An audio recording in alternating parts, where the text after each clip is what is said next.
আসসালামু আলাইকুম রহমতুল্লাহ। আমরা রঙ্গিকালী জুমাপাড়া ইসলামী সমাজ কল্যাণ পরিষদের উদ্যোগে প্রথম আনন্দ ভ্রমণ, সেই ভ্রমণে আমরা কোথায় কোথায় গিয়েছি, কোন কোন জায়গায় ঘুরেছি, সব আপনাদেরকে আজকের এই ভিডিওতে দেখাবো। আপনারা ভিডিওতে স্কিপ না করে শেষ পর্যন্ত দেখতে থাকুন। আমরা প্রথম ধাপে আমাদের ট্যুর ছিল Dulahazara safari park, iconic railway station, Cox's Bazar sea beach.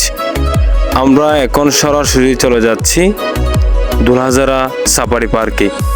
Safari পার্কে যাওয়ার আগে গেটের সামনে দিয়ে আমাদের সদস্যরা সবাই আসতেছে, আপনারা দেখতে পাচ্ছেন। আমাদের সদস্যরা আরো দুজন পিছনে রয়ে গেছে, আমরা ওনাদের জন্য অপেক্ষা করতেছি।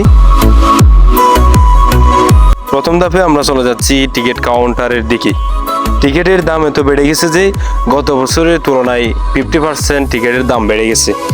তো যেহেতু ওনারা টিকিটের দাম আমাদের থেকে বাড়তি নিয়েছেন, আমরা 100 টাকা করে টিকিট দিয়ে সাফারি পার্কের ভিতরে আমাদের সদস্যরা আমরা সবাই এখন পার্কের ভিতরে প্রবেশ করলাম। কথার মধ্যখানে অন্তরের অন্তঃস্থল থেকে ধন্যবাদ জানাই যারা আর্থিকভাবে যারা পরামর্শ দিয়ে আমাদের সফরকে, আমাদের ভ্রমণকে সাফল্য করে তুলেছেন। বিশেষ করে অ্যাডভোকেট আব্দুল্লাহ, শফিকুল ইসলাম মাহাদি, মোহাম্মদ হুসাইন, আরও যারা দেশ বিদেশ থেকে আমাদেরকে বিভিন্নভাবে সহযোগিতা করেছেন, আপনাদেরকে অসংখ্য ধন্যবাদ।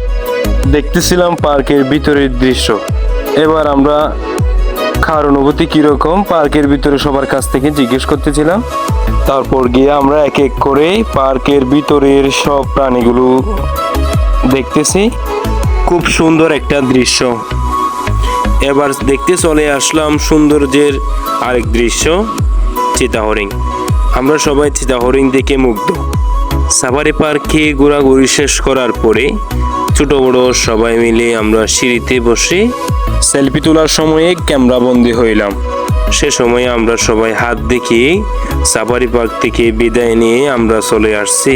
এবার আমরা সরাসরি চলে গেলাম সুগন্ধা পয়েন্ট, কক্সবাজার বিচে। সেখানে গিয়ে আমরা বিভিন্ন ধরনের খেলাধুলা সেরে সেখানে আমরা সবাই বসে দুপুরের লাঞ্চ সেরে নিলাম। এবার আমরা চলে যাচ্ছি কক্সবাজার আইকনিক রেলওয়ে স্টেশনে।